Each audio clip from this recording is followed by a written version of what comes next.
this is the worst wildlife pond I've ever dug in my entire life.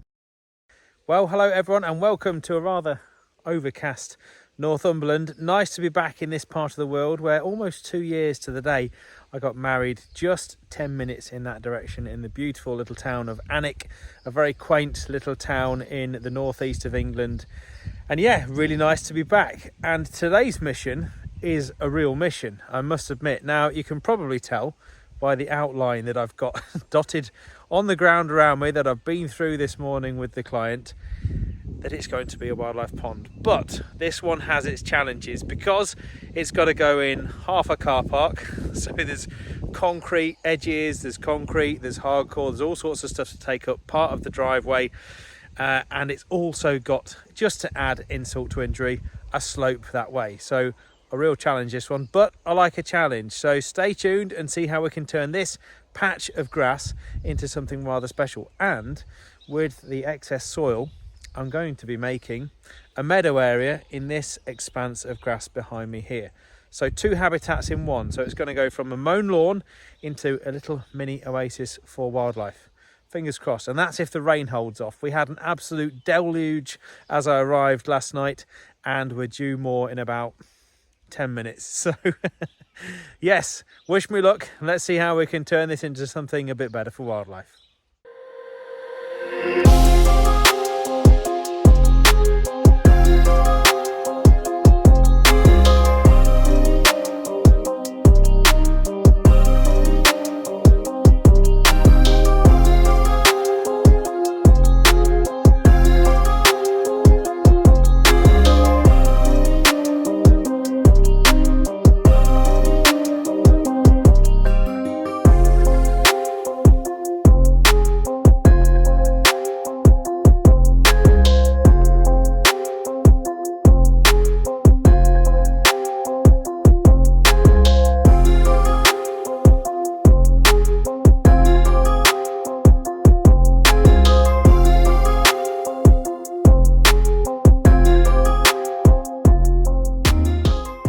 Well, after a short while of some absolute chaos and destruction, all the edges of the drive are now out. As you can see, my trusty thumb grab, absolutely worth its weight in gold with situations like this, just moving stuff about so easily. Absolutely love that piece of kit. Anyway, right tool for the right job, eh? So I've gone back to this corner where we're going to put a new row of curb edgings in to mark the boundary for the driveway. The driveway is still being kept on that side where my truck is, so it needs an edging. We're just moving it and reshaping it to fit the curvature of the pond, which will be absolutely wonderful when it's done. So now I've got all this out, it's time to take up the rest of the car park.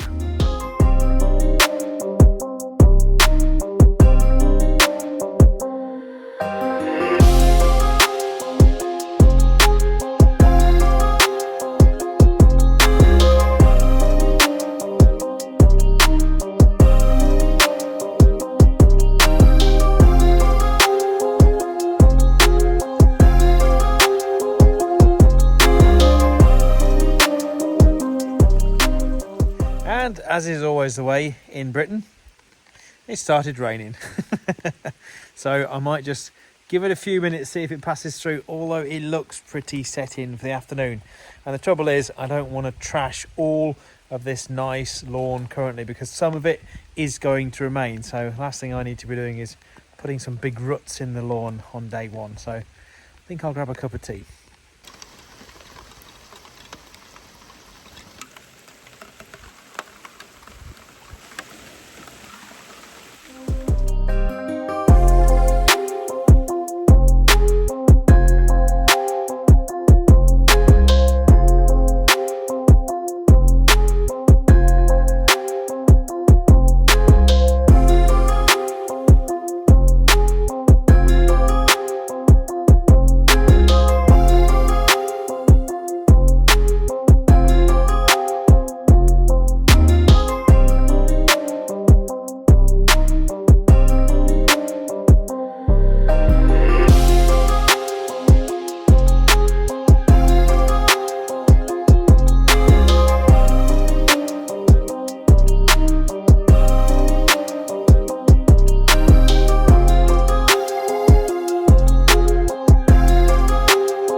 Well, after an absolute deluge again, I lost the afternoon. As soon as I stopped for a bite to eat, the heavens opened up and it just was torrential then for the next 4 to 5 hours. So yeah, anyway, I came back out afterwards after it had sort of dispersed a little bit, the surface water, and have managed now to strip the turf from this side. I've remarked the edge of the pond. You can see now it's quite a big pond, and it's currently now 9 o'clock exactly. So I think that's dinner time. So I'm going to go in and get some food. Luckily, I'm staying just literally here with the client, so it's absolutely fantastic. No commute to work in the morning, which is bliss for me after spending most of my life driving up and down various motorways around the UK. It's very nice to be working on site. So tomorrow I'm going to crack on and carry on with the digging. There are some wonderful stone moles around here, so I've just made the nice spine of the bank now. So yeah, looking forward to getting some more soil over there tomorrow and digging out this pond even further and working out all my levels, which will be interesting given the fact that it's on a slope, as I said earlier. So stay tuned. There's a lot more to do yet.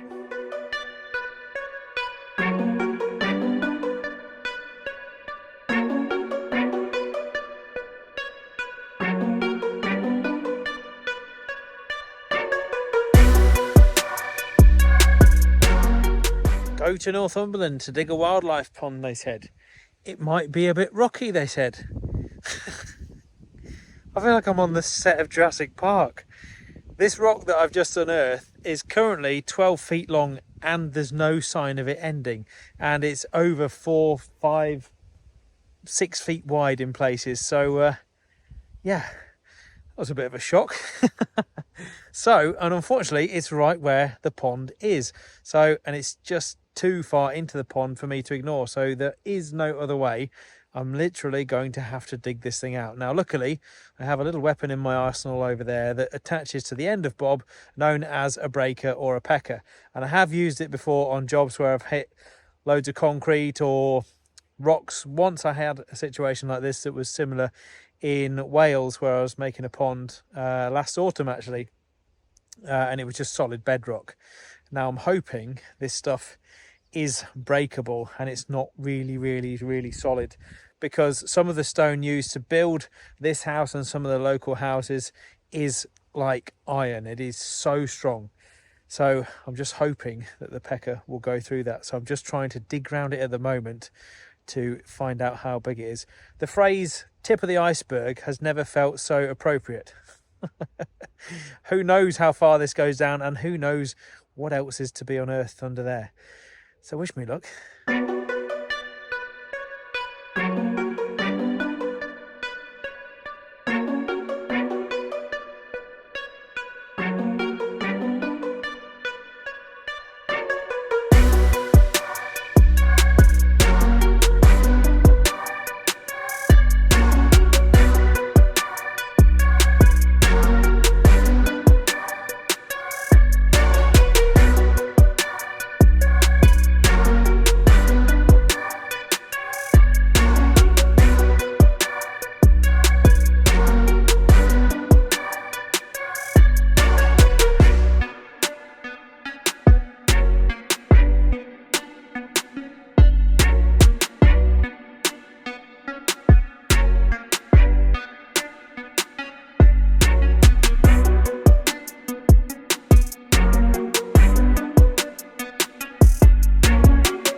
Okay, I've gone as far as I can for now with the bucket.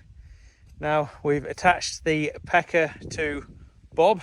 I'm going to see what damage he can do to this stone in the middle. Hopefully quite a bit, because that's kind of right slap bang in the middle of where the line needs to be. and that's by no means deep enough for us to put the liner in yet, so wish me luck.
Well, that is another day. I am absolutely covered in grease, sweat from changing this breaker on and off, swapping between breaking up this mountainous pile of stone that's looked at times like part of the Andes or the Alps.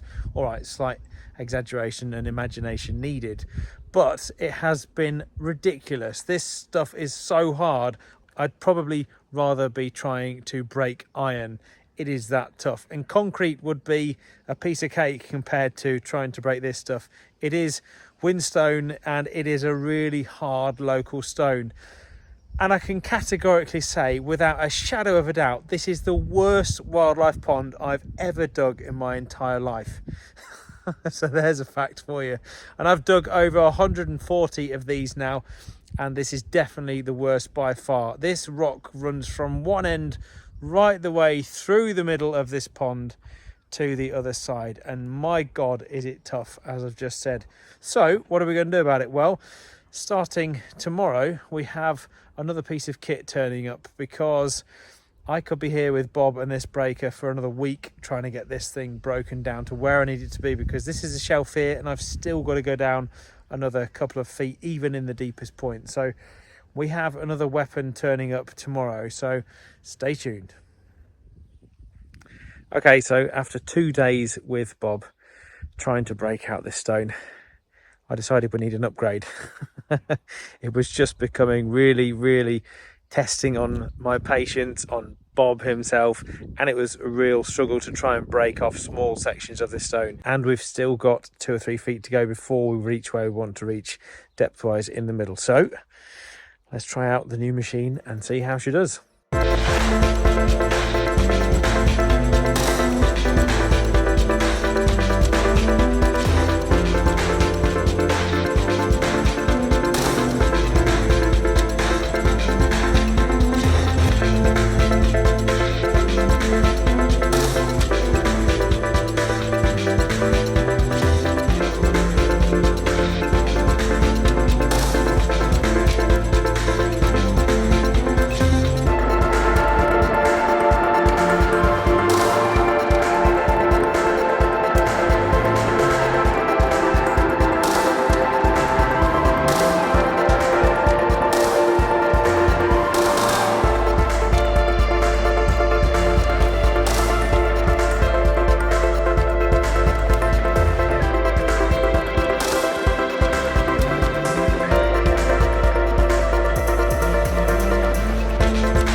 Well, after days and days and days of smashing out rocks, we're now finally at a point where this is looking something a bit more pond shaped. So it's time to get this thing lined.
Well, now that the riverbed is complete, it's time to put the hose on.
Right, that is the pond finally done. It's time to get it planted.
Well, there you have it. After several days and weeks of very hard work, breaking and smashing this thing to bits with the oversized excavator for what should have been a pretty average job for good old Bob the excavator, we are finally done. And what a finish it now is. You can see we've got that lovely dry stone wall that I've made along the backside there, which is going to double up as great habitat for frogs, newts, toads, bit of a mini hibernaculum.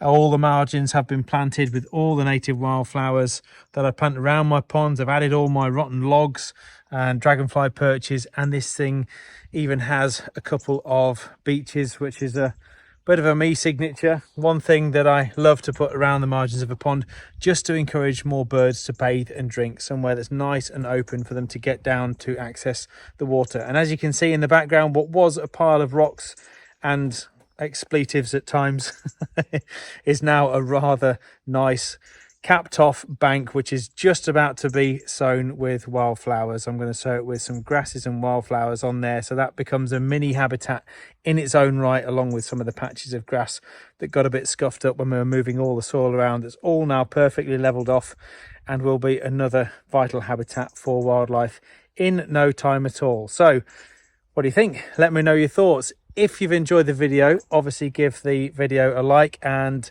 do subscribe. It costs you nothing. And also, if you're looking to build one of these, as I've said before, drop us a line. I'm happy to give free tailored advice to anyone using the online shop wildyourgarden.com. We can offer the boulders, the plants, the liner, the fleece, and even the subsoil to create everything you need, and even lilies and oxygenating plants as well. So do drop us a line if you're looking to make one of these. And of course, if you want to have one of these in your own garden, why wouldn't you? They're the best thing you can do for wildlife. Then drop us a line, inquiries@hazelwoodlandscapes.com. I do obviously travel all over the UK creating these habitats, even as far north as Northumberland and further. I've even been to Scotland and Panama in the past to create ponds. So I absolutely love what I do. I'm sure you can probably tell that, hence me chipping away at rocks for days on end just to make something like this. But we must create more habitats like this. So do stick around. Loads more videos like this on the creation of wildlife ponds and many other habitats coming soon from the channel. And of course, how you can help wildlife in your own garden in videos to come also. So thank you so much for watching. Stay tuned, stay wild. I'll see you all very soon.